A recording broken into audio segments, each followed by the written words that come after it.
Today's symposium was about bringing health and care industry together with government, training providers, educators.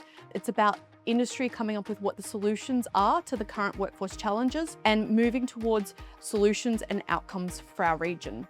The symposium's about allowing industry to pitch their ideas and solutions, and then it's up to the Regional Jobs Committee to then take those ideas and solutions and start to really drive outcomes over the next 18 months. Health sector is one of those major things that doesn't just affect the workers in here, it actually affects all of our residents and community around us. There was a lot of feedback from a chamber perspective, with a lot of health industry specialists joining our chamber, desperately asking for help, especially around those policy changes that were going to affect their workforce. This one is actually bringing industry together in a very creative way. Instead of just bringing one silo of health to the table and getting them to solve an issue, we're actually bringing that wide, vast industry together. Success would be something small to actually support the business owners in this journey. There's a lot of focus on making sure our employees are really well cared for, but we need to start looking after those business owners more. If we've got a happy business owner, they're going to have a really happy workforce. I'm looking at all the data with unemployment being so low at the moment. So here in the Redlands, it's 4.3%. The challenges are finding the untapped workforce. So it's tapping into employees who might already be working in different industries, and how do we attract them to the healthcare industry in this case. And then the big challenge is retention.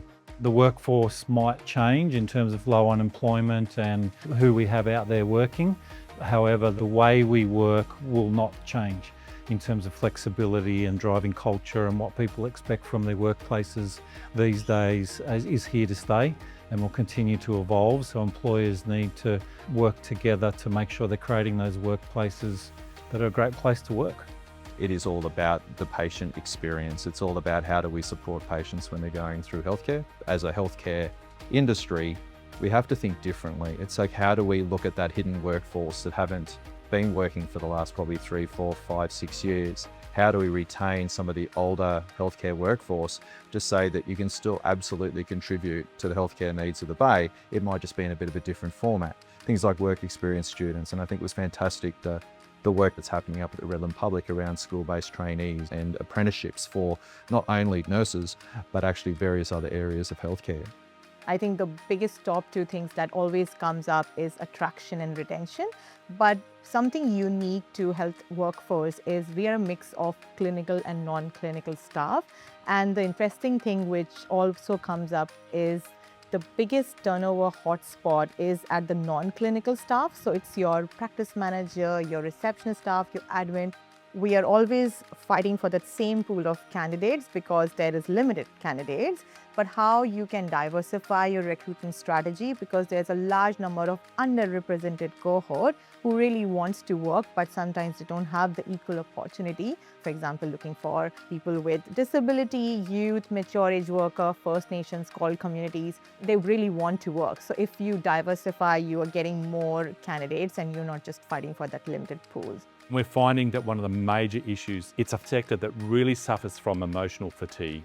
We're seeing turnover of staff as a result of this. We're seeing people that are actually burning out in this sector and leaving the sector. One of the things that I think businesses are really looking at, one of the ways that they're dealing with the recruitment and retention of staff, is going back to the why. The reason why sometimes regroups the organisation, refocuses the organisation, and brings back the passion of why they started doing it in the first place.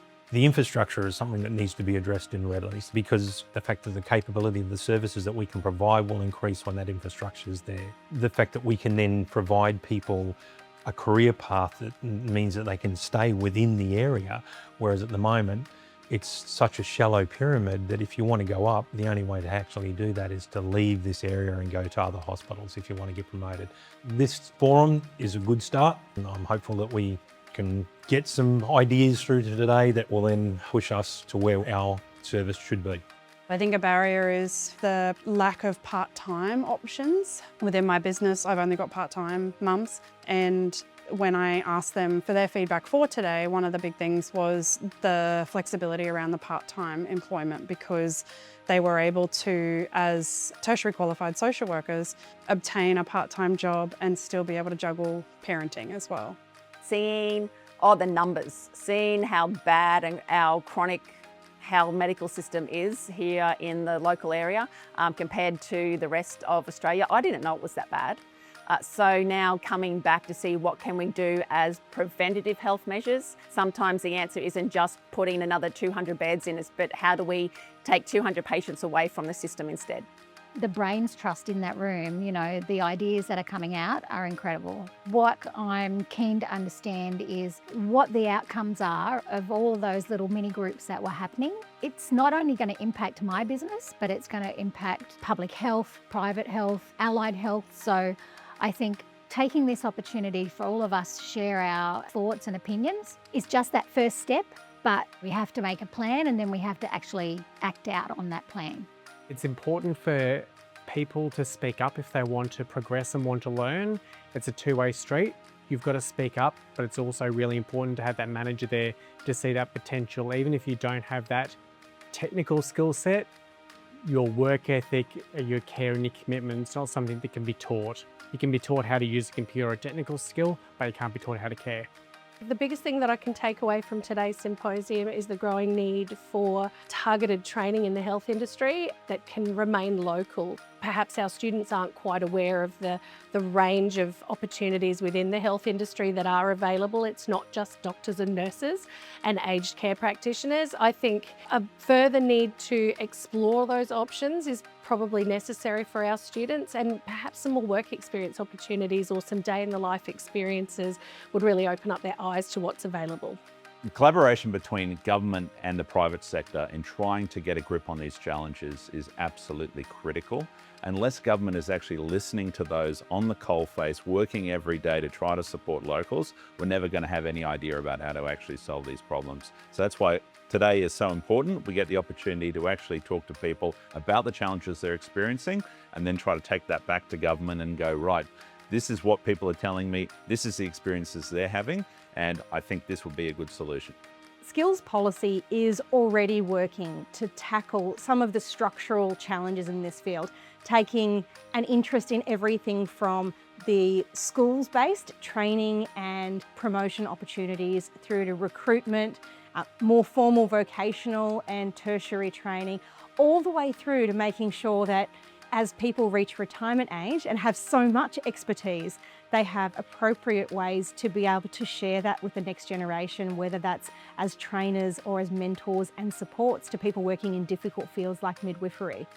It's really exciting to see that throughout the day, what we saw is a lot of connections being built across the sector, both in that public and private space, where we're starting to communicate that this solution isn't just solely focused on a private sector solution or a public sector solution, but more a regional based solution.